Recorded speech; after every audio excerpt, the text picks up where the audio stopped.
Minsan ay nananalangin si Jesus sa isang lugar. Pagkatapos niyang manalangin, sinabi sa kaniya ng isa sa mga tagasunod niya, "Panginoon, turuan po ninyo kaming manalangin, katulad ng ginawa ni Juan sa mga tagasunod niya."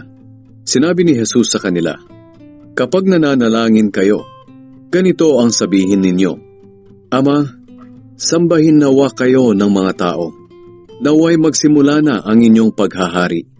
Bigyan niyo po kami ng makakain sa araw-araw at patawarin niyo kami sa aming mga kasalanan dahil pinapatawad din namin ang mga nagkakasala sa amin. At huwag niyo kaming hayaang matukso."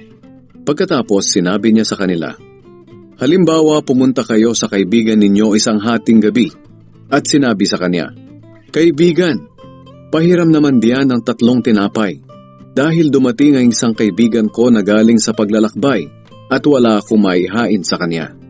Sasagot ang kaibigan mo mula sa loob ng bahay, "Huwag mo na akong istorbohin. Sarado na ang pinto at nakahiga na kami ng mga anak ko. Hindi na ako makakabangon pa para bigyan ka ng kailangan mo."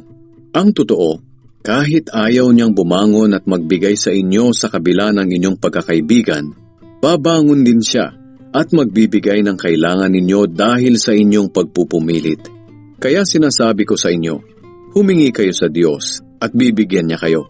Hanapin ninyo sa Kanya ang inyong hinahanap at makikita ninyo. Kumatok kayo sa Kanya at pagbubuksan kayo.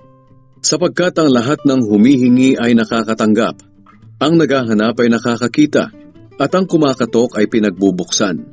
Kayong mga magulang, kung ang anak nyo ay humihingi ng isda, ahas ba ang ibibigay ninyo? At kung humihingi siya ng itlog, alakdan ba ang ibibigay ninyo?